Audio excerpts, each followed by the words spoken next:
श्री शिवाय दोस्तों, 3 अगस्त 2026 सावन मास के पहले सोमवार की रात इस जगह रख देना। 5 कनेर के फुल कर्ज खत्म होगा, धन बरसेगा, बन जाओगे करोड़पति। श्रावण महीने का पहला सोमवार सिर्फ एक तारीख नहीं है, यह एक ऐसा अवसर है जो साल में सिर्फ एक बार आता है।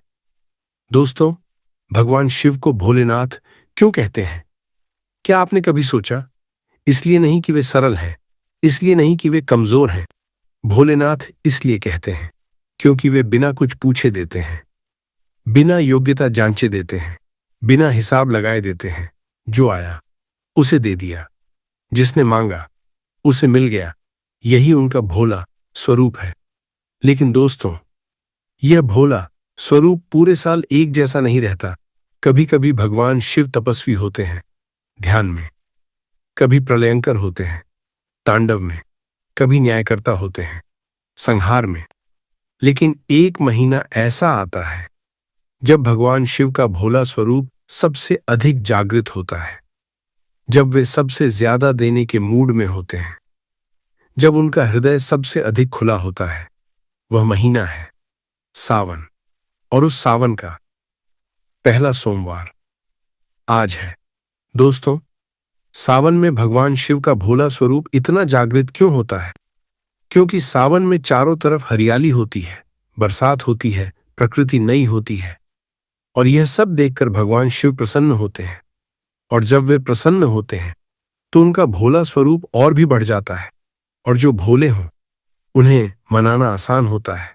और पहले सोमवार को यह प्रसन्नता सबसे ताजी होती है, जैसे बरसात की पहली फुहार जो सबसे मीठी होती है, जैसे सुबह की पहली रोशनी जो सबसे शुद्ध होती है। आज वह पहली फुहार है, आज वह पहली रोशनी है। और दोस्तों, इसीलिए देखा गया है कभी कभी बड़े बड़े पूजा पाठ, अनुष्ठान, यज्ञ से जो मनोकामना पूर्ण नहीं होती, वह श्रावण के इस पहले सोमवार पर एक छोटे से उपाय से पूरी हो जाती है। क्योंकि आज भगवान शिव अपने सबसे भोले स्वरूप में हैं। आज वे सबसे आसानी से प्रसन्न होते हैं, और बहुत से लोगों ने यह अनुभव किया है। उन्होंने उपाय किया और फल मिला। और आज मैं आपको वह उपाय बताने वाला हूं जो इस भोलेनाथ को इनके सबसे भोले स्वरूप में सबसे जल्दी प्रसन्न करता है। वह उपाय है 3 पीले कनेर के फूल। जी हां दोस्तों, सिर्फ 3 फूल। वही कनेर जो आपके आंगन में, गली में या मंदिर के पास खिला मिल जाता है। और इन 3 फूलों का भोलेनाथ से इतना गहरा रिश्ता है। कनेर, जिसे शास्त्रों में करवीर कहा गया है, यह भगवान शिव को अत्यंत प्रिय है। और पीला कनेर, जो गुरु बृहस्पति के रंग में रंगा है, यह समृद्धि और सौभाग्य का प्रतीक है। जब आप भोलेनाथ को उनकी प्रिय वस्तु अर्पित करते हैं तो वे भोले की तरह तुरंत प्रसन्न हो जाते हैं। और 3 की संख्या, 3 यानी ब्रह्मा विष्णु महेश, 3 यानी तन मन धन, 3 फूल, तीनों आयामों में भोलेनाथ का आशीर्वाद। लेकिन दोस्तों, यह 3 पीले फूल कहां रखने हैं, कब रखने हैं, किस दिशा में, और उस वक्त क्या बोलना है, यह सब आज की इस वीडियो में मैं बताऊंगा। उपाय को कैसे करना है, कब करना है, कहां करना है, और करते समय किन किन बातों का ध्यान रखना है। एक एक बात। तो माताओं, बहनों, दोस्तों, अगर आपके जीवन में धन की तंगी है, कर्ज है, व्यापार नहीं चल रहा, नौकरी नहीं मिल रही, विवाह में बाधा है, संतान की चिंता है, घर में क्लेश है, या वर्षों से कोई मनोकामना पूरी नहीं हुई, तो आज की यह वीडियो आपके लिए ही है। पूरी देखिए, बीच में मत छोड़िए। और वीडियो के आखिर में एक विशेष मंत्र जो इन 3 पीले कनेर के फूलों में भोलेनाथ की पूरी कृपा एक साथ भर देगा। तो चलिए शुरू करते हैं। भगवान शिव का स्मरण करके हर हर महादेव, जय नमः शिवाय। अगर आप लोग भी इस उपाय को 3 अगस्त 2026 सावन महीने के सबसे बड़ा सोमवारी तिथि के दिन करना चाहते हैं, तो आप इस उपाय को पहले अच्छे से समझ लेना, सुन लेना, उसके बाद करना। आपको इस उपाय का फल जरूर मिलेगा। और इस उपाय को करने से आपके घर में चाहे किसी भी प्रकार की दुख और समस्या क्यों न चल रही हो, आपको उसका कारण भी नहीं पता है कि भाई ये समस्या किस कारण से चल रही है। उसका कुछ भी कारण हो सकता है, जैसे पितृदोष हो सकता है या किसी भी तरह का मंगल दोष भी हो सकता है। और भी बहुत तरह के दोष होते हैं, कुछ भी हो सकता है। पर आपको इस उपाय को करने के लिए अपने दोष को पता लगाने की भी जरूरत नहीं है। बस 3 अगस्त सावन फर्स्ट सोमवारी तिथि के दिन इस 3 कनेर के फूल वाला उपाय आप लोगों को जरूर कर लेना है। तो माता बहनों, अब हम समझते हैं इस वाले उपाय को हमें करना किस समय है। तो सबसे पहली बात दोस्तों, हम समझते हैं कि यह 3 कनेर के फूल वाला उपाय करना किसको है। तो देखिए, यहाँ पर सीधी सी बात है कि यह 3 कनेर के फूल वाला जो उपाय है ये किस लिए किया जा रहा है। ये मनोकामना को पूर्ण करने के लिए किया जा रहा है, या आपके जीवन में जो दुख और परेशानियां हैं उनको दूर करने के लिए किया जा रहा है, या आपका कोई बड़ा काम है जो कि नहीं हो पा रहा है, आप उसके लिए इस उपाय को कर सकते हो। तो सीधी सी बात यह है कि आप अपनी किसी भी प्रकार की मनोकामना के लिए इस वाले उपाय को कर सकते हो। तो यह उपाय वह व्यक्ति कर सकता है जिस व्यक्ति को अपनी किसी भी प्रकार की मनोकामना भगवान शिव जी से पूर्ण करवानी हो। और अगर कोई भी माताएं बहनें जो हैं अपने घर की सुख और शांति के लिए, घर में धन समृद्धि को बढ़ाने के लिए यह वाला उपाय करना चाहती हैं, तो घर की जो बड़ी माताएं बहनें होगी वह इस 3 कनेर के फूल वाले उपाय को विशेष रूप से करें, क्योंकि माताएं बहनें घर की लक्ष्मी होती हैं। और जब घर की लक्ष्मी कोई विशेष उपाय करती है तो उसका फल बहुत ही जल्दी मिल जाता है और बहुत बड़ा होकर मिलता है। अन्यथा इस उपाय को कोई भी व्यक्ति कर सकता है, चाहे वो बड़ा हो, चाहे वो छोटा हो, चाहे वो बच्चा हो। जिस व्यक्ति को यह 3 कनेर के फूल वाला उपाय समझ आ गया, वह व्यक्ति इस 3 कनेर के फूल वाले उपाय को इस सावन की पहली सोमवार के दिन जरूर करें, क्योंकि उसको इस उपाय के फल बहुत ही जल्दी मिल जाएगा। माता बहनों, पहली सोमवारी के दिन भगवान शिव जी और माता पार्वती बहुत आसानी से प्रसन्न हो जाते हैं। तो चलिए अब हम समझते हैं कि इस 3 कनेर के फूल वाले उपाय को आपको करना कैसे है और इस उपाय को करने का जो समय है वो क्या है। तो देखिए, इस सावन पहली सोमवारी तिथि के दिन किए जाने वाले यह 3 कनेर के फूल वाला जो उपाय है, ये मुख्य रूप से सुबह के समय होगा। किस समय होगा? सुबह के समय होगा। आपको कोशिश यही करनी है कि सुबह के समय हम इस 3 कनेर के फूल वाला उपाय को कर ले। पर किसी कारणवश अगर आप सुबह इस उपाय को न कर पाओ, आपको कहीं काम से जाना हो या किसी और काम की वजह से आप उपाय को न कर पाओ, तो आपके पास फिर दूसरा मौका रहेगा, जो कि शाम के समय का रहेगा, प्रदोष काल का रहेगा। अब भाई, प्रदोष काल का समय भी एक बहुत ही लोगों के मन में प्रश्न बन जाता है कि भाई यह समय होता कब है, कितने बजे से लेकर कितने बजे यह समय होता है, ताकि हमें उपाय के लिए जो है करने का समय पता लग जाए। तो हम आपको बता दें कि प्रदोष काल का जो एक समय होता है, शाम का समय होता है, शाम के 6 बजे से लेकर शाम के 7:00 बजे के बीच का। इस समय में आप उपाय को करेंगे तो आपको उस उपाय का जरूर फल मिलेगा। तो शाम के 6 बजे से लेकर शाम के 7:00 बजे के बीच में आप लोग इस 3 कनेर की फूल वाले उपाय को कर सकते हो। अगर आप लोग 7 या रात 8:00 बजे तक भी उपाय को करोगे तो भी चल जाएगा, और इससे भी थोड़ा देर हो जाती तो भी आप उपाय को कर सकते हो, क्योंकि 3 अगस्त 2026 सावन पहली सोमवारी तिथि का बहुत शुभ दिन माना गया है। और ये दिन बहुत ही कम आता है पूरे साल भर में। इसलिए जब आपको मौका मिल जाए, जब आप इस उपाय को जरूर कर लेना। कोई भी उपाय हो, आप कभी भी कर सकते हो। सावन मास का पहला दिन, बस कोशिश करना कि समय के थोड़ा अंतर्गत ही कर लो। पर किसी कारणवश अगर न कर पाओ तो फिर आप थोड़ा देरी से भी कर सकते हो, आपको उपाय का फल जरूर मिलेगा।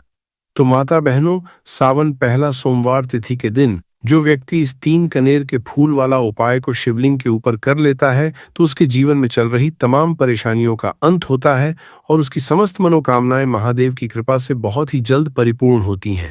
तो चलिए जानते हैं बहुत ही खास उपाय के बारे में, लेकिन उससे पहले एक प्रार्थना है। अगर आप चैनल पर नए हैं तो कृपया चैनल को सब्सक्राइब अवश्य कर लें और कमेंट बॉक्स में श्री शिवाय नमस्तुभ्य हर हर महादेव जरूर टाइप कर देना। तो देखिए, यह सावन पहली सोमवारी तिथि हमारे लिए बहुत ही खास है, तो इस दिन कुछ बहुत ही खास उपाय आपको जरूर करना चाहिए। ये उपाय आपके जीवन में सुख समृद्धि की वृद्धि करते हैं। माता लक्ष्मी की कृपा आपके जीवन में होती है। आपका चाहे जितना भी दुर्भाग्य चल रहा हो, मैं कहता हूं कि अगर आप इस सावन सोमवारी तिथि के दिन 3 कनेर के फूल वाला उपाय कर लेते हैं तो आपका सारा दुर्भाग्य महादेव की कृपा से बहुत ही जल्द सौभाग्य में बदल जाएगा। तो चलिए जानते हैं गुरुजी द्वारा बताए गए सबसे पहले उपाय के बारे में। देखिए, इस उपाय के लिए आपको सिर्फ 1 लोटा जल ले लेना है और 3 कनेर के फूल ले लेने हैं। सावन पहली सोमवारी तिथि के दिन किए जाने वाला ये सबसे अचूक और सबसे खास उपाय है, इसलिए आपको 3 कनेर के फूल कहीं से भी ले लेने हैं।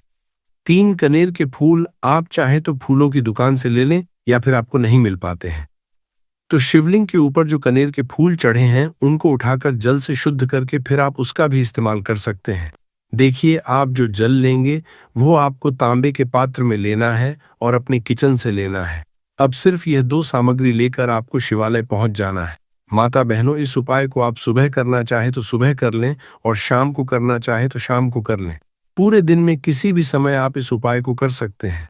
अब देखिए, शिवालय पहुंचने के बाद सबसे पहले आपको एक काम करना है कि आप दक्षिण दिशा में बैठ जाइए और उत्तर दिशा की तरफ अपना फेस कर लीजिए। अब आप जो 3 कनेर के फूल लेकर आए हैं इनमें से आपको को एक एक कनेर का फूल शिवलिंग में जो महादेव का परिवार होता है उसमें समर्पित करते जाना है। देखिए, पहले फूल आपको शिवलिंग में जो दाहिने साइड वाला कोण होता है जिसे श्री गणेश जी का स्थान कहते हैं वहां पर यह पहला कनेर का फूल समर्पित कर देना है और श्री शिवाय नमस्तुभ्यम मंत्र का स्मरण कर लेना है। और फिर दूसरा कनेर का फूल आपको श्री कार्तिक की जी वाले स्थान में समर्पित कर देना है और श्री शिवाय नमस्तुभ्यम मंत्र का स्मरण कर लेना है। फिर तीसरा कनेर का फूल आपको माता अशोक सुंदरी वाले स्थान में समर्पित कर देना है और श्री शिवाय नमस्तुभ्यम मंत्र का स्मरण करना है। देखिए, जलधारी के बीच वाला जो स्थान होता है वह माता अशोक सुंदर का स्थान कहलाती है और यहीं पर आपको तीसरा कनेर का फूल समर्पित कर देना है। इसके बाद इस शिवलिंग से 2 फूल आपको और लेना है, क्योंकि हमारे पास मात्र 3 ही फूल थे ना, तो ले लिया। फिर चौथा कनेर का फूल आपको माता पार्वती के हस्त कमल में समर्पित कर देना है।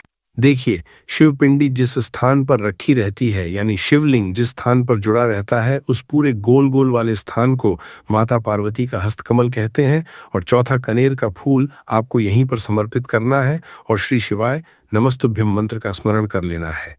इसके बाद आपको 5वां कनेर का फूल शिवलिंग के ऊपर समर्पित कर देना है और महादेव से अपनी मनोकामना बोल देनी है। देखिए, ये उपाय उन लोगों को करना है जिनकी कोई विशेष मनोकामना है जो अभी तक परिपूर्ण ही नहीं हो पा रहे। बहुत सारे उपाय कर चुके हैं, बहुत सारे टोटके कर चुके हैं, तो मैं कह रहा हूं कि ऐसे लोगों को ये विशेष उपाय सावन पहली सोमवारी तिथि के दिन जरूर करना चाहिए। 5वां फूल समर्पित करते हुए यानी शिवलिंग के ऊपर रखते हुए आपको अपनी मनोकामना बोल देनी है और ये फूल शिवलिंग के ऊपर समर्पित कर देना है। अगर आप शिव परिवार के बारे में नहीं जानते हैं तो सामने स्क्रीन पर आपको एक पिक्चर दिखाई जा रही है। इसमें पूरा शिव परिवार दिखाया जा रहा है कि कहाँ गणेश जी का स्थान होता है, कहाँ कार्तिकेय जी का स्थान होता है या फिर कहाँ माता अशोक सुंदरी का स्थान होता है। सारे स्थान आपको दिखाए जा रहे हैं। इनमें से जो भी स्थान में अभी आपको फूल समर्पित करते हुए दिखाया गया है उसी स्थान पर आप फूल समर्पित कर दीजिएगा। अब इसके बाद आप जो 1 लोटा जल लेकर आए उसको पहले श्री गणेश जी वाले स्थान में थोड़ा सा समर्पित कर दीजिए और श्री शिवाय नमस्तुभ्यम मंत्र का स्मरण कर लीजिए। फिर थोड़ा सा जल आप श्री कार्तिकेय जी वाले स्थान में समर्पित कर दीजिए और श्री शिवाय नमस्तुभ्यम मंत्र का स्मरण कर लीजिए। फिर थोड़ा सा जल आप माता अशोक सुंदरी वाले स्थान में समर्पित कर दीजिए और श्री शिवाय नमस्तुभ्यम मंत्र का स्मरण कर लीजिए। फिर थोड़ा सा जल आप माता पार्वती के हस्त कमल में समर्पित कर दीजिए और श्री शिवाय नमस्तुभ्यम मंत्र का स्मरण कर लीजिए। इसके बाद बचा हुआ पूरा जल आप शिवलिंग के ऊपर लगातार समर्पित करते जाइए तथा शिव महापुराण के मूल मंत्र श्री शिवाय नमस्तुभ्यम का कम से कम 11 बार स्मरण कर लीजिए। शिवलिंग के ऊपर जल समर्पित करते हुए आपको कम से कम 11 बार श्री शिवाय नमस्तुभ्यम मंत्र का स्मरण करना है। जो भी व्यक्ति इस सोमवारी तिथि के दिन इस उपाय को कर लेता है तो उसकी मनोकामना महादेव की कृपा से बहुत ही जल्द परिपूर्ण हो जाती है। तो इस विशेष उपाय को आप जरूर करिएगा। अब जानते हैं दूसरे खास उपाय के बारे में। ये उपाय भी आपके लिए बहुत ही खास होने वाला है तथा आपकी सारी समस्याओं को समाप्त करने वाला है। देखिए, इस उपाय के लिए आपको सबसे पहले 1 लोटा जल ले लेना है। तांबे के पात्र में आपको अपने किचन से जल ले लेना है। इसी के साथ आपको ले लेना है 11 चावल का दाना। चावल का दाना कहीं से टूटा हुआ नहीं होना चाहिए, खंडित नहीं होना चाहिए। फिर इसी के साथ आपको ले लेना है एक सफेद रंग का फूल। यह सफेद रंग का फूल महादेव को अत्यधिक प्रिय होता है और यही आपके सारे कार्यों को सफल करेगा, आपके सारे मनोरथ को पूरा करेगा। इसीलिए आपको एक सफेद रंग का फूल ले लेना है और सबसे आखिर में आपको ले लेना है 3 बेलपत्र। अब ये सारी सामग्री लेकर आपको पहुंच जाना है शिवालय। देखिए, इस उपाय को भी अगर आप शाम को करें तो आपके लिए बहुत ही विशेष होगा, क्योंकि शाम को प्रदोष काल के समय साक्षात महादेव शिवलिंग में वास करते हैं। तो अगर आप शाम को प्रदोष काल के समय में करेंगे तो आपके लिए सर्वोत्तम होगा। लेकिन बहुत से ऐसे शिवालय होते हैं जिनमें शाम के समय में जल समर्पित नहीं करने दिया जाता, तो ऐसी स्थिति में फिर आप पूरे दिन में किसी भी समय कर सकते हैं। अब देखिए, शिवालय पहुंचने के बाद आपको ये सामग्री एक एक करके शिवलिंग के ऊपर समर्पित करते जाना है। सबसे पहले आप 11 चावल का दाना शिवलिंग के ऊपर समर्पित करिए। श्री शिवाय नमस्तुभ्यम मंत्र का स्मरण करिए। फिर आप जो एक सफेद रंग का फूल लेकर आए हैं उसको शिवलिंग के ऊपर समर्पित करिए और श्री शिवाय नमस्तुभ्यम मंत्र का स्मरण करिए। फिर इसके बाद आप जो 3 बेलपत्र लेकर आए हैं उसको भी शिवलिंग के ऊपर समर्पित कर दीजिए और श्री शिवाय नमस्तुभ्यम मंत्र का स्मरण करते हुए आपके जीवन का जो भी कार्य बन नहीं रहा है, आप अपना कोई कार्य सफल करना चाहते हैं। मान लीजिए आप नौकरी के लिए बहुत सालों से प्रयास कर रहे हैं लेकिन आपकी नौकरी नहीं लग पा रही, या फिर आप अपने व्यापार को बढ़ाने के लिए बहुत प्रयास करते हैं, बहुत मेहनत करते हैं, लेकिन आपके व्यापार में लगातार घाटा हो रहा है, या फिर आप अपना मकान लेना चाहते हैं, जमीन लेना चाहते हैं, या फिर अपना कोई भी कार्य आप सफल करना चाहते हैं और उस कार्य में आपको सफलता नहीं मिल पा रही है, तो गुरुजी ने कहा कि आपको उस कार्य की सफलता के लिए महादेव से प्रार्थना कर लेनी है। और फिर उसके बाद सबसे आखिर में आप जो यह एक लोटा जल लेकर आए हैं इसको धीरे धीरे शिवलिंग के ऊपर समर्पित करते जाइए तथा लगातार शिव महापुराण के मूल मंत्र श्री शिवाय नमस्तुभ्यम का स्मरण करते जाइए। यह उपाय आपके जीवन में सोई हुई किस्मत को चमका देता है, आपके सारे दुर्भाग्य को समाप्त कर देता है। तो चलिए अब जानते हैं तीसरे खास उपाय के बारे में। यह उपाय आपके जीवन में धन धान्य की वृद्धि करने के लिए है। इस उपाय के लिए आपको सिर्फ एक दीपक ले लेना है। दीपक आप चाहे तो मिट्टी का ले लें, या फिर आप अपने घर पर शुद्ध आटा मारकर उसका भी दीपक तैयार कर सकते हैं। बस दीपक में आपको शुद्ध देसी घी का प्रयोग करना है और साथ साथ लंबी रुई की बत्ती का प्रयोग करना है। लंबी रुई की बत्ती का प्रयोग हम लोग अपने जीवन में धन धान्य की वृद्धि के लिए करते हैं, अपने जीवन में व्यापार को बढ़ाने के लिए करते हैं तथा अपने वंश को बढ़ाने के लिए करते हैं। इसी के साथ आपको थोड़े से चावल के दाने ले लेने हैं और यह सारी सामग्री लेकर आपको पहुंच जाना है किसी भी बेलपत्र के वृक्ष के नीचे। आप देखिए, बेलपत्र के वृक्ष के नीचे पहुंचकर आपको सबसे पहले यह चावल के दाने वहीं पर थोड़े से डाल देने हैं और फिर इन्हीं चावल के दोनों के ऊपर आपको यह दीपक रख लेना है और इस दीपक की बत्ती का मुख आपको उत्तर दिशा की तरफ रखते हुए इस दीपक को आप प्रज्वलित कर लेंगे। दीपक प्रज्वलित करने के बाद आपको कम से कम 11 बार या 21 बार या 108 बार श्री शिवाय नमस्तुभ्य का स्मरण कर लेना है तथा महादेव से और माता पार्वती से प्रार्थना कर लेने की, मेरे जीवन में जो धन की समस्या चल रही है, मेरे जीवन में जो दुर्भाग्य बना हुआ, धन की वजह से मैं अपना कोई कार्य नहीं कर पा रहा हूँ, धन की वजह से जो भी आपके जीवन में समस्या चल रही है उसको दूर करने की महादेव से और माता पार्वती से प्रार्थना करते हुए फिर आप वापस अपने घर आ जाइए। गुरुजी अपनी शिव महापुराण की कथा में बता चुके हैं कि जो भी व्यक्ति सोमवार के सोमवार इस दीपक को प्रज्वलित करना प्रारंभ कर देता है तो सिर्फ 3 या 5 सोमवार के दिन ही इस उपाय को करने के बाद उसके जीवन में कहीं न कहीं से धन धान्य की प्राप्ति जरूर होती है और उसकी सारी आर्थिक समस्याओं का अंत होता है। पंचमी तिथि यानी चंद्रमा बढ़ रहे हैं, उजाला बढ़ रहा है, और जब उजाला बढ़ता है तो भाग्य भी बढ़ता है। लेकिन दोस्तों, यह तो बस शुरुआत है। आज के पंचांग में और भी बहुत कुछ है जो मैं आपको बताना चाहता हूं, क्योंकि जब तक आप यह नहीं जानेंगे आपको पता ही नहीं चलेगा कि आज की रात कितनी विशेष है। देखिए, आज पूरे दिन रोहिणी नक्षत्र की ऊर्जा वातावरण में है। रोहिणी यह कौन सा नक्षत्र है दोस्तों? यह वह नक्षत्र है जिसे चंद्रमा सबसे अधिक प्रेम करते हैं। शास्त्रों में लिखा है चंद्रमा की 27 पत्नियां थीं, लेकिन उनमें सबसे प्रिय थी रोहिणी। और जिस नक्षत्र को चंद्रमा सबसे ज्यादा प्रेम करते हैं वह नक्षत्र समृद्धि का, संपन्नता का और भाग्य का प्रतीक है। और आज सबसे बड़ी बात, आज शाम 5:23 से 7:05 तक एक ऐसा समय है जिसे शास्त्रों में अमृत चौघड़िया कहा गया है। अमृत दोस्तों, यह शब्द सुनते ही मन में क्या आता है? वह पेय जो देवताओं ने पिया था और अमर हो गए। वह पेय जो वर्षों के दुख दर्द को मिटा देता है। आज शाम का यह अमृत चौघड़िया, यह वह समय है जब कोई भी उपाय, कोई भी प्रार्थना, कोई भी मंत्र सीधे ऊपर भगवान के दरबार तक पहुंचती है। और जो उस समय मांगा जाए वह मिलता है। बस मांगने वाले की श्रद्धा सच्ची होनी चाहिए। और इसी अमृत चौघड़िया में और इसके बाद रात तक मैं आपको आज एक ऐसा उपाय बताने वाला हूं जो इतना सरल है कि आप एक पल के लिए विश्वास नहीं करेंगे। वह उपाय है एक मुट्ठी नमक। जी हां दोस्तों, सिर्फ एक मुट्ठी नमक। वही नमक जो आपकी रसोई में पड़ा है, जिसकी कोई कीमत आज आप नहीं समझते, जो हर रोज खाने में डाला जाता है लेकिन उसकी असली शक्ति को कोई नहीं जानता।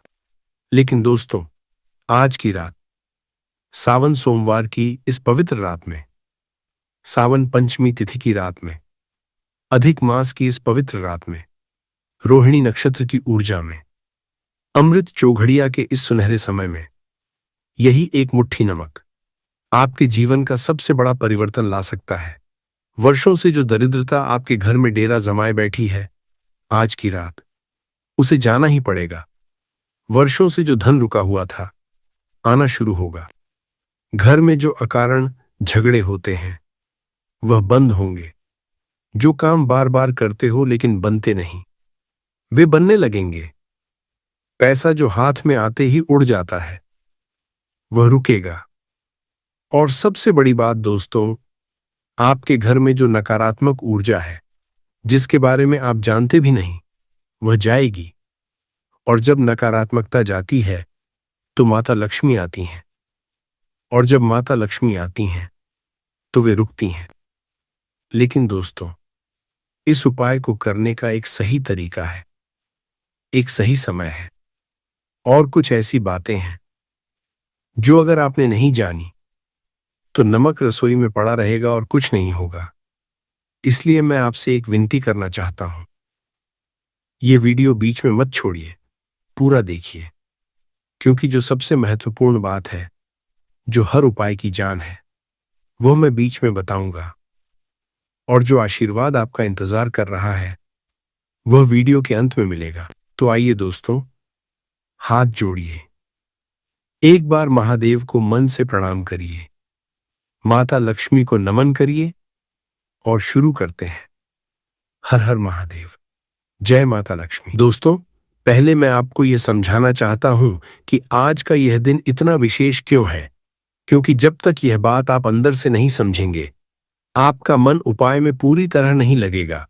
और जब मन पूरी तरह नहीं लगता तो उपाय का फल भी अधूरा मिलता है। देखिए दोस्तों, सावन सोमवार, यह दिन भगवान शिव का है। यह बात तो सब जानते हैं, लेकिन क्या आप जानते हैं सावन सोमवार के अंदर शिव की कौन सी शक्ति छिपी है? सोम का अर्थ है चंद्रमा।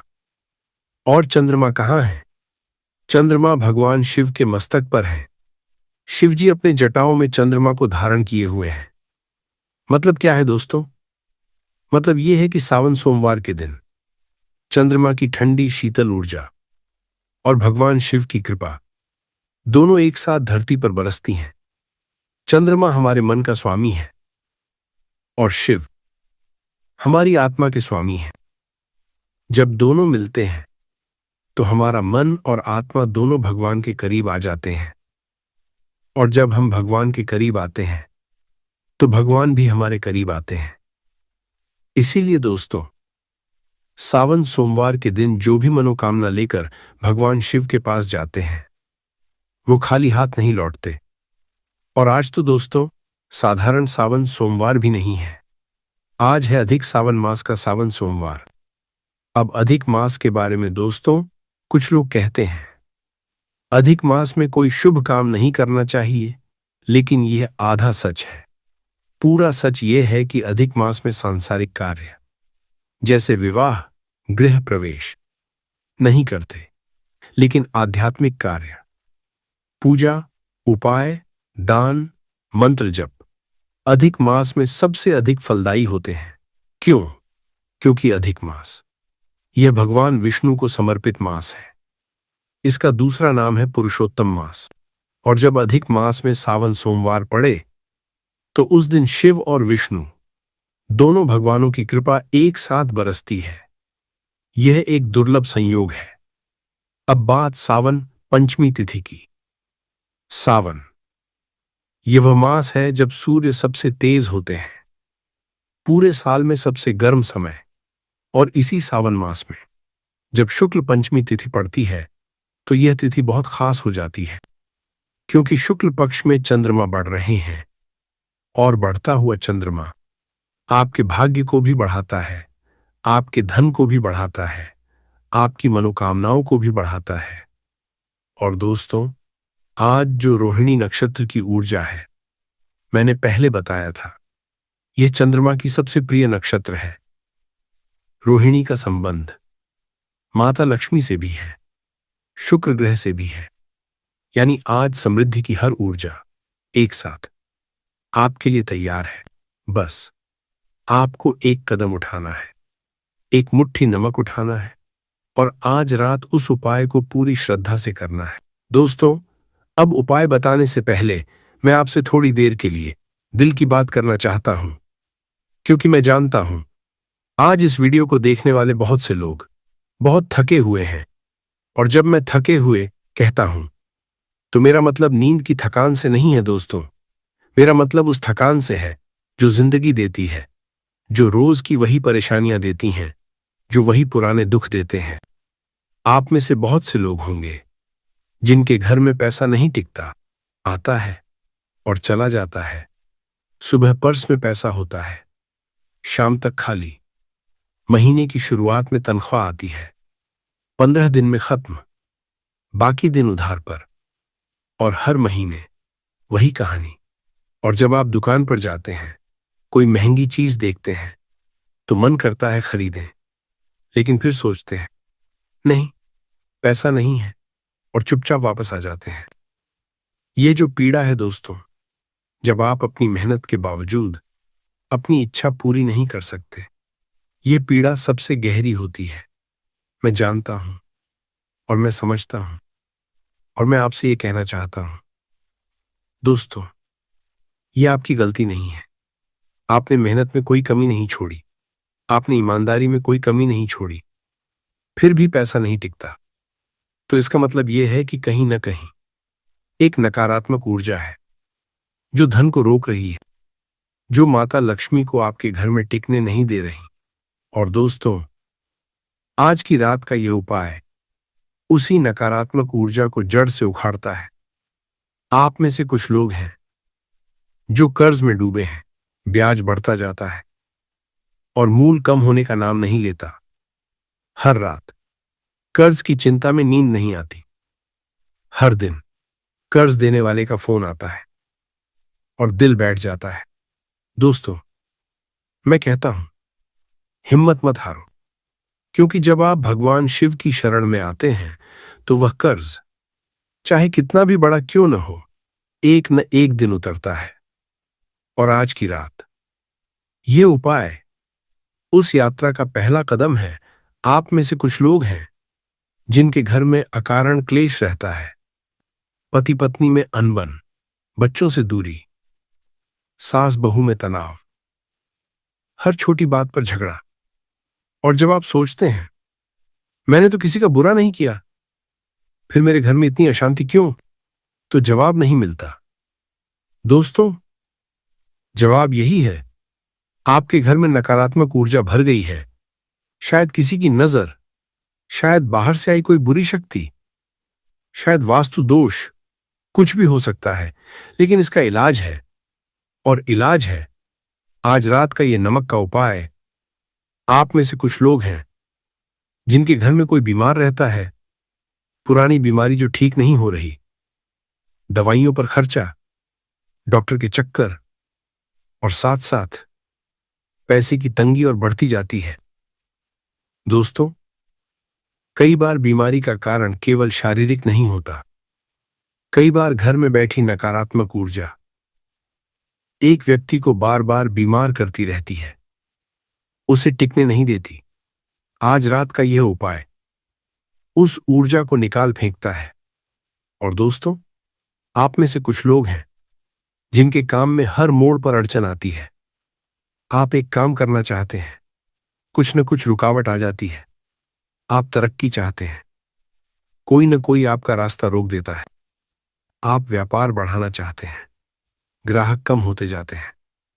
मैं समझता हूं दोस्तों, ये सब कितना तकलीफदेह होता है, लेकिन आज रात मेरा वादा है, अगर आप यह उपाय श्रद्धा से कर लेते हैं तो जो रुकावटें वर्षों से थीं, उनमें दरार आना शुरू होगी। और जब एक बार दरार आ जाती है तो पूरी दीवार गिरते देर नहीं लगती। अब दोस्तों, एक बहुत महत्वपूर्ण बात, मैं आपको एक रहस्य बताना चाहता हूं जो बहुत कम लोग जानते हैं, नमक के बारे में। देखिए दोस्तों, नमक यह कोई साधारण चीज नहीं है। हम सब इसे केवल खाने का स्वाद बढ़ाने वाली वस्तु समझते हैं, लेकिन शास्त्रों में नमक को बहुत विशेष स्थान दिया गया है। सबसे पहली बात, नमक शुक्र ग्रह का कारक है। शुक्र जो धन, सुख, समृद्धि, सौंदर्य का देव है, जिसकी कृपा से घर में लक्ष्मी आती हैं, जिसकी कृपा से व्यक्ति सुख भोग का जीवन जीता है। जब आपके जीवन में शुक्र मजबूत होते हैं तो धन की कोई कमी नहीं रहती, पैसा आता है और टिकता है। शुक्र अगर कमजोर हो तो 1000 कोशिशें करो, पैसा हाथ में नहीं रुकता। और शुक्र को मजबूत करने का सबसे सरल तरीका क्या है दोस्तों? नमक का दान। सावन सोमवार के दिन नमक का दान करने से शुक्र इतने मजबूत हो जाते हैं कि पैसा खुद चलकर आपके पास आने लगता है। लेकिन यह एक हिस्सा है दोस्तों, नमक का दूसरा रहस्य और भी गहरा है। नमक की एक विशेष शक्ति होती है नकारात्मक ऊर्जा को सोखने की। आप ध्यान दीजिए, हमारे पूर्वज जब किसी की नजर उतारते थे तो क्या इस्तेमाल करते थे? नमक। जब घर में कोई बुरी शक्ति आती थी तो दादी नानी क्या करती थी? नमक का छिड़काव। जब कहीं कोई अनहोनी होती थी तो लोग नमक का उपाय करते थे। यह केवल पुरानी मान्यता नहीं है दोस्तों, यह वैज्ञानिक रूप से भी सच है। नमक में एक खास गुण होता है, वह अपने आसपास की नकारात्मक तरंगों को अपने अंदर खींच लेता है। जैसे स्पंज पानी सोखता है, वैसे नमक नकारात्मकता सोखता है। और जब घर से नकारात्मकता निकल जाती है तो जो जगह खाली होती है वहां माता लक्ष्मी आकर बैठ जाती हैं।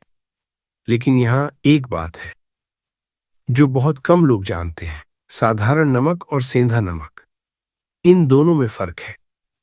साधारण नमक थोड़ा काम करता है, लेकिन सेंधा नमक जो पहाड़ों से निकलता है, जो पृथ्वी के गहरे गर्भ से आता है, उसमें असली शक्ति होती है। सेंधा नमक हजारों वर्षों की दिव्य ऊर्जा अपने अंदर समेटे हुए होता है। इसीलिए शास्त्रों में पूजा व्रत में सेंधा नमक का ही उपयोग किया जाता है। और आज रात का जो उपाय मैं बताऊंगा उसमें भी आपको सेंधा नमक ही चाहिए। सेंधा नमक कहाँ मिलेगा? जहां भी पूजा पाठ का सामान मिलता है वहां आसानी से मिल जाएगा। बहुत सस्ता है, 5-10 रुपए में आ जाएगा। लेकिन जो इसकी शक्ति है वो करोड़ों रुपए की भी नहीं हो सकती। अब आगे जो बताऊंगा वो उससे भी ज्यादा महत्वपूर्ण है। बने रहिए। तो दोस्तों, आज की रात का मुख्य उपाय बहुत ध्यान से सुनिए, क्योंकि हर शब्द महत्वपूर्ण है। देखिए दोस्तों, आज रात सावन सोमवार की इस पवित्र रात में मैं आपको नमक के 3 अलग अलग उपाय बताऊंगा। तीनों एक दूसरे से जुड़े हैं, तीनों मिलकर एक पूर्ण कवच बनाते हैं आपके और आपके परिवार के चारों ओर। पहला उपाय, एक मुट्ठी नमक, रात को घर के कोने में। यह आज रात का मुख्य उपाय है और सबसे शक्तिशाली भी। आपको करना क्या है? बहुत सरल। आज शाम जब अमृत चौघड़िया चल रहा हो, यानी 5:23 से 7:05 के बीच, आप एक मुट्ठी सेंधा नमक लें, एक कांच की कटोरी में रखें। अब इस कटोरी को घर के उस कोने में रखें जहां सबसे अधिक नकारात्मकता लगती हो, जहां हमेशा क्लेश होता हो, जहां कोई बीमार रहता हो, या फिर मुख्य द्वार के पास अंदर की तरफ। बस इतना ही। रात भर यह नमक उस स्थान की सारी नकारात्मक ऊर्जा को अपने में सोखता रहेगा। पूरी रात चुपचाप, बिना आपको कुछ करने के। और जब सुबह उठें तो वह नमक कटोरी से निकालें, उसे घर से बाहर ले जाएं और किसी पेड़ की जड़ में या नाली में या बहते पानी में डाल दें। कटोरी को साफ पानी से धो लें। लेकिन दोस्तों, एक बात ध्यान रखें, वह नमक जिसने रात भर नकारात्मकता सोखी है, उसे कभी भी खाने में मत डालें और घर के अंदर मत फेंकें, हमेशा बाहर। यह बहुत महत्वपूर्ण नियम है। अब बात दूसरे उपाय की। दूसरा उपाय है नमक मिले पानी से पोंछा। यह उपाय आप आज रात भी कर सकते हैं और हर हफ्ते भी कर सकते हैं। जो पानी से आप पोंछा लगाते हैं उसमें थोड़ा सेंधा नमक डालें और पूरे घर में पोंछा लगाएं। हर कमरे में, हर कोने में, बाथरूम में, रसोई में, दरवाजों के पास। देखिए दोस्तों, हमारे घर में हर रोज कितने लोग आते हैं, कितने मेहमान, कितने रिश्तेदार, कितने अनजान लोग जो किसी काम से आते हैं। और हर व्यक्ति, चाहे उसकी कोई बुरी नीयत नहीं हो, अपनी कुछ ऊर्जा साथ लाता है, अच्छी भी, बुरी भी। धीरे धीरे, महीनों, सालों में हमारे घर में एक जमी हुई परत बन जाती है नकारात्मक ऊर्जा की। हमें दिखती नहीं, लेकिन वो हमारे जीवन पर असर करती है। नमक वाले पानी से पोंछा उस जमी हुई परत को साफ करता है। एक बार आज पोंछा लगाकर देखिए और महसूस कीजिए घर का माहौल कैसे हल्का हो जाता है। सांस लेने में भी अंतर आता है। मैं आपको यह सलाह दूंगा, हर सावन सोमवार को यह नमक वाला पोंछा लगाएं। एक नियम बना लें और देखिए, कुछ ही हफ्तों में आपका घर बदल जाएगा। अब बात तीसरे उपाय की। यह उपाय दोस्तों विशेष है, बहुत विशेष। करना यह है, एक कांच की कटोरी लें, उसमें सेंधा नमक भर दें। अब इस कटोरी को आप अपने बाथरूम में रख दीजिए। अगर बाथरूम में जगह न हो तो घर में ऐसी जगह जहां आपको रोज दिखाई दे, आसानी से नजर पड़े। क्यों बाथरूम में? क्योंकि दोस्तों, बाथरूम घर का वो हिस्सा होता है जहां सबसे अधिक नकारात्मक ऊर्जा इकट्ठा होती है। हम सब रोज वहां नहाते हैं, अपने शरीर की धूल, थकान और तनाव सब वहीं छोड़ आते हैं। पानी के साथ हमारी नकारात्मक ऊर्जा भी वहीं इकट्ठी होती जाती है। और जब बाथरूम में नकारात्मकता होती है तो वो धीरे धीरे पूरे घर में फैलती है, आपके धन को रोकती है, आपके स्वास्थ्य को बिगाड़ती है, आपके रिश्तों में दूरी लाती है। लेकिन जैसे ही आप वहां सेंधा नमक की एक कटोरी रखते हैं, वह नमक उस सारी नकारात्मकता को सोखता रहता है, चुपचाप, दिन रात, बिना आपके कुछ करे। और एक बात ध्यान दीजिए दोस्तों, यह नमक जब आपको बाथरूम में दिखाई देता है हर रोज, तो आपके मन में एक भाव बनता है। आपको याद आता है, मैंने माता लक्ष्मी को बुलाया है, मैंने नकारात्मकता को बाहर किया है। और यही भाव आपकी सकारात्मक ऊर्जा को बढ़ाता है। हर महीने एक बार इस नमक को बदल देना। पुराना नमक बाहर, नया नमक अंदर। पुराना नमक जो सारी नकारात्मकता सोख चुका है, उसे घर के बाहर मिट्टी में डाल दें। दोस्तों, ये उपाय जो लोग कर चुके हैं वे कहते हैं कुछ ही दिनों में घर का माहौल पूरा बदल जाता है। पैसा रुकने लगता है, काम बनने लगते हैं, मन शांत रहने लगता है। अब दोस्तों, एक और बात जो बहुत महत्वपूर्ण है। मैंने बताया था नमक शुक्र का कारक है और शुक्र को मजबूत करने का तरीका नमक का दान। तो आज सावन सोमवार को आप एक छोटा सा काम और कर सकते हैं। एक थैली नमक, साधारण नमक या सेंधा नमक, किसी जरूरतमंद को दे दें। या किसी ऐसी जगह दान कर दें जहां जरूरत हो। दोस्तों, ये छोटा सा दान आपके शुक्र को इतना मजबूत कर देगा कि आप खुद देखेंगे। एक हफ्ते बाद, अगले सावन सोमवार से आप खुद नमक का दान करने लगेंगे, क्योंकि जब आप देखेंगे पैसा कैसे चलकर आपके पास आता है, कैसे रुकता है, तो आपका विश्वास और बढ़ेगा। दोस्तों, अब वो हिस्सा आता है जिसका शायद आपको सबसे ज्यादा इंतजार था। मुख्य उपाय की संपूर्ण विधि। एक एक कदम, हर बारीकी ध्यान से सुनिए और हो सके तो लिख कर रख लें। सबसे पहले, सामग्री आपको चाहिए सेंधा नमक 1 मुट्ठी, कांच की एक छोटी कटोरी, एक मिट्टी का दीपक, थोड़ा सरसों का तेल, क्योंकि सावन सोमवार पर शिवजी को सरसों का तेल बहुत प्रिय है, और एक साफ कपड़ा बिछाने के लिए। बस इतना। अब समय, आज रात के लिए सबसे उत्तम समय है शाम 5:23 से 7:05 के बीच, यानी अमृत चौघड़िया में। लेकिन अगर इस समय में किसी कारण आप नहीं कर सकते, कोई काम है, कहीं जाना है, घर देर से पहुंचते हैं, तो दोस्तों टेंशन मत लीजिए, आप रात 8 बजे तक भी कर सकते हैं। और अगर इससे भी देर हो जाए तो रात 9-10 बजे तक भी कर सकते हैं, क्योंकि आज सावन पंचमी तिथि है और अधिक मास भी है। पूरा दिन और पूरी रात शुभ है। बस कोशिश करें कि अमृत चौघड़िया में हो। दिशा, उपाय करते समय उत्तर दिशा की ओर मुख करके बैठें।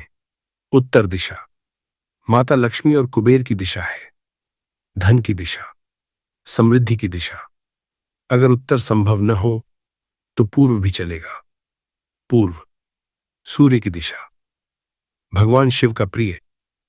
अब विधि, एक एक कदम। सबसे पहले, अगर शाम को संभव न हो तो हाथ, पैर, मुख अच्छी तरह धोकर शुद्ध हो जाइए। साफ कपड़े पहनिए, अगर हो सके सफेद कपड़े पहनिए, क्योंकि सावन सोमवार पर सफेद रंग शिव जी का प्रिय है। अगर सफेद न हो तो जो भी साफ कपड़े हो चलेगा।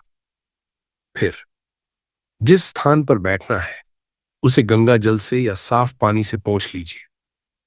अगर गंगा जल नहीं है तो पानी में थोड़ा सेंधा नमक मिलाकर पोंछ दीजिए। यह स्थान को शुद्ध कर देगा।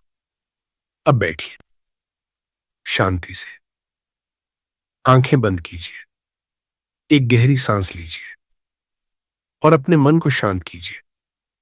फिर मिट्टी के दीपक में सरसों का तेल डालकर जलाइए। दीपक जलाते समय भावना रखिए, हे महादेव, ये दीपक आपको अर्पित है। उस छोटी सी कौंपती हुई लौ को देखिए, उसमें भगवान शिव का प्रकाश देखिए, उनकी जटाएं, उनका त्रिशूल, उनके माथे पर चंद्रमा, उनके गले में सर्प, सब उस लौ में देखिए।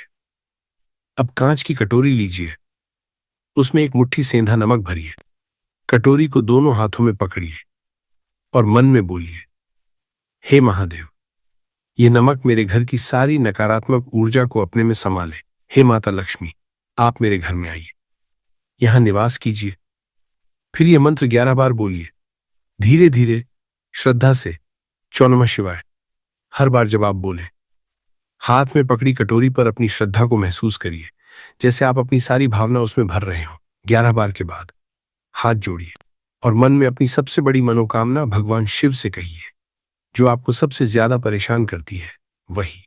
बस एक, मन में, जैसे एक बच्चा अपने पिता से मांगता है, बिना डर के, बिना झिझक के, उसी भाव से। अब दोस्तों, संकल्प पूरा होने के बाद वह कटोरी उठाइए और घर के उस कोने में रखिए जहां सबसे अधिक नकारात्मकता लगती हो, जहां हमेशा कुछ न कुछ बिगड़ता हो, जहां क्लेश होता हो, या जहां घर का कोई बीमार रहता हो।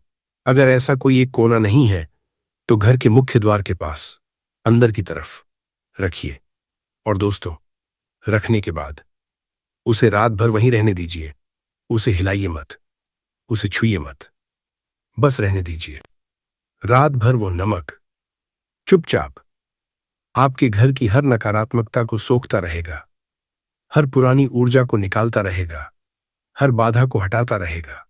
आप सो रहे होंगे और वो नमक अपना काम कर रहा होगा। यही है आज के उपाय की सबसे बड़ी खूबसूरती दोस्तों। अब अगले दिन, कल सुबह जब आप उठें तो सूर्योदय के बाद वह कटोरी उठाइए, उसमें से नमक निकालिए और घर से बाहर ले जाइए। उस नमक को कभी भी घर के अंदर मत फेंकिए, कभी भी डस्टबिन में मत डालिए, कभी भी टॉयलेट में मत बहाइए। उस नमक को किसी पेड़ की जड़ में डाल दीजिए।